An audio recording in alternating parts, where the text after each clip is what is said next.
So with the NFL trade deadline coming up in 2 weeks on Halloween, we have some Niners trade rumors to get to here on the show. This is the San Francisco 49ers Report by Chat Sports. I'm Chase Sr. Thank you so much for being here with us. So I want to start off with the possibility of San Francisco making another big move to bring in another edge rusher on top of what they did with Randy Gregory and making a Chase Young trade.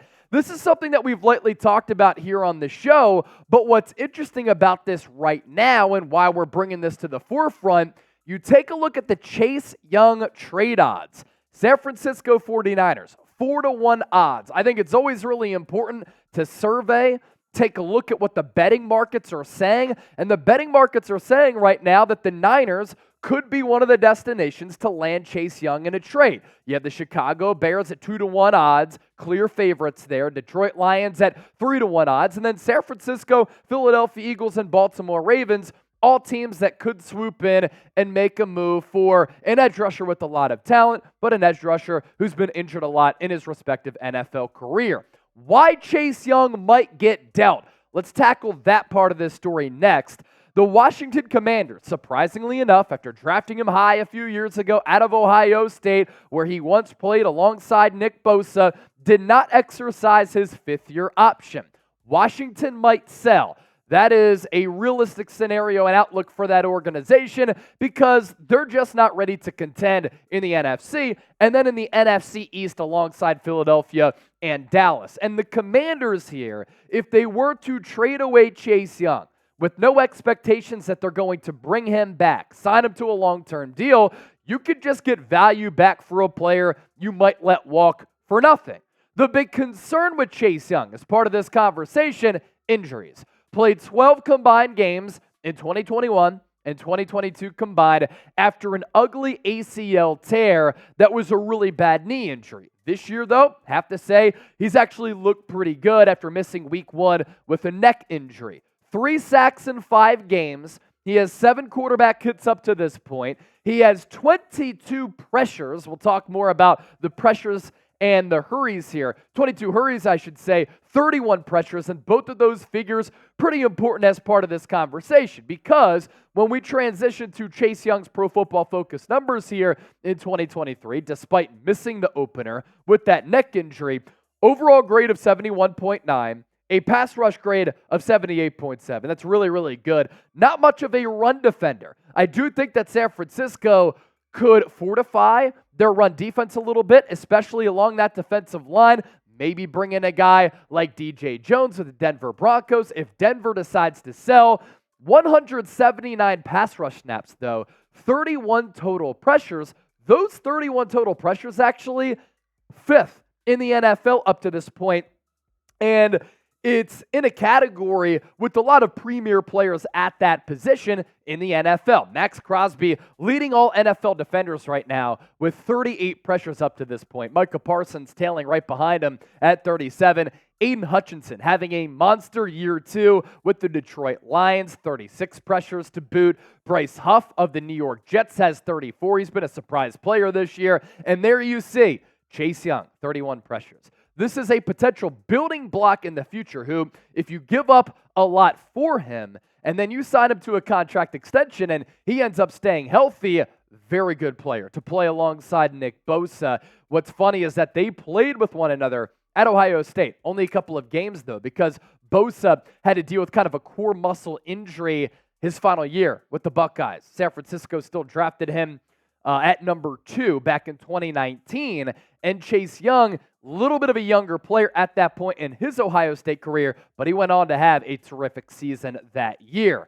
Now, if the Niners make a move, I guarantee you this, faithful, we're going to talk about it, we're going to dissect it, we're going to break it down better than any other YouTube channel out there, so make sure you hit that subscribe button. We're approaching 96,000 subscribers, so hit that sub button right now. Still to come here on the show, more trade rumors. Could San Francisco trade for tight end Mike Gesicki of the New England Patriots, formerly of the Miami Dolphins? And is Jake Moody on the hot seat? Stay tuned for that. First, though, today's show is sponsored by Marine Layer, San Francisco-based Marine Layer, and you can get 15% off your order at marinelayer.com/chatsports. I love the look of this shirt. I love the feel of this shirt because I have to tell you, it's the softest shirt I have ever owned. It's absurd, and it's really comfortable. Marine Layer, the go-to brand for great fitting and stylish closet staples. Their clothes are that perfect mix of laid back, but also feels premium quality as well. I could go out on town wearing something like this, and what I love about Marine Layer, it's how their shirt stays so soft no matter how many times you wash them. It's time to invest in a wardrobe that's actually going to last. How often do you pick up shirts and you throw them away after a year? It's a joke, and you're wasting money. So for a limited time, our listeners, our viewers, get an exclusive 15% off discount using the code ChatSports15 at marinelayer.com. I think we can all admit the perfect shirt can be hard to find. The one that I'm rocking here makes me feel like an OG gangsta. This is the Asher print sweater button down in blue geo. You can see for yourself. We'll put that link down in the comment section as well as in the description of this video. Next up, that conversation about Mike Gesicki that I teased just moments ago. Gesicki, he is fallen under the radar with the New England Patriots and even with the Miami Dolphins in his final season there once they hired Mike McDaniel, who doesn't use a lot of tight end sets. But Gesicki discussed as a potential trade target for San Francisco. USA Today with this one saying the Niners have the best roster in the NFL. We're not really sure if they'll make any moves outside of adding outside linebacker Randy Gregory. However, Gesicki screams Kyle Shanahan offensive weapon. And we'd be endlessly fascinated if San Francisco would ship out a draft pick to add Gesicki to Brock Purdy's arsenal of talent. Gesicki could play all over the field, and he'd be excellent insurance for George Kittle just in case.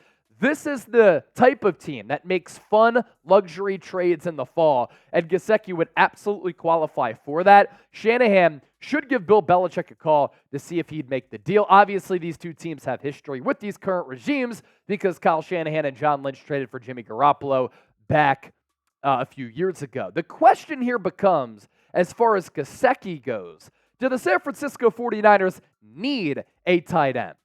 Those of you who are real ones and you've been watching me for a little while here on the show, I've always wondered what more 12 personnel would look like.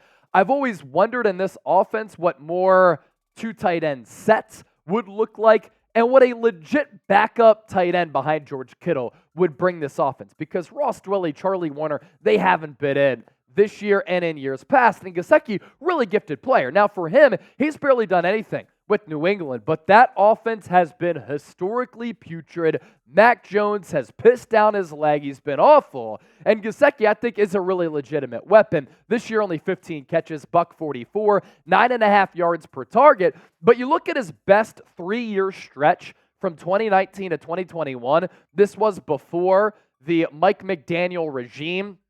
And in 2019, this was year 2 for the Penn State product. 51 catches, 570 yards, 5 touchdowns as a sophomore. That's pretty damn good in the NFL, right? Following year, the catches only go up by 2, but the yards go up to 703, touchdowns up to 6.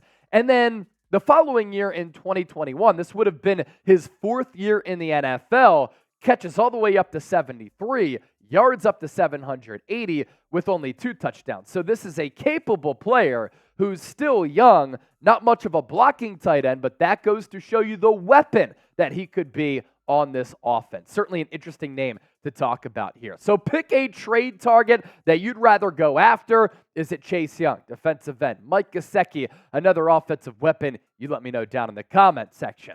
Lastly, is Jake Moody on the hot seat?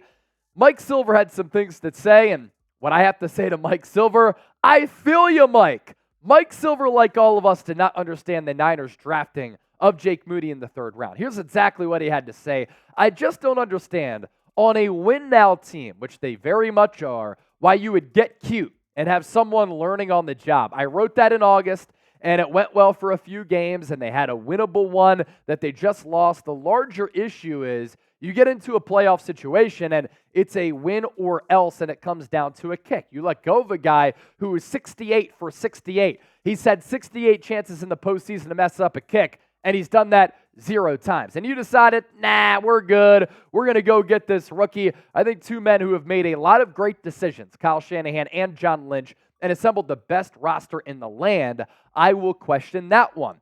I question it at the start too. Kicker in the 3rd round when you had needs at offensive tackle, you had other needs elsewhere on this roster, and you go luxury pick with a kicker? I just didn't really get it, especially with a win-now team. Like San Francisco's argument as an organization for why they gave up on Trey Lance, win-now team, not a win-now quarterback, so they traded him away because Brock Purdy gave them a better chance to win right now. Yet, you're a win-now team. You had Robbie Gould, who's never missed in the playoffs, like we've talked about, like Mike Silver discussed, and they decided to go with Jake Moody because he's a little bit cheaper and has a little bit of a bigger leg. Doesn't really make a lot of sense.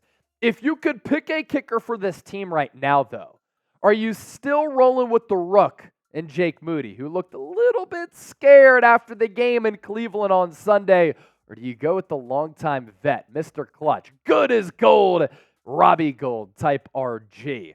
Make sure you join us on Thursday, 49ers Report live tomorrow afternoon as I'm recording this right now. Or if you're watching this on Thursday, later today, hit that subscribe button, turn on those notifications. Therefore, when we do go live, you'll be notified.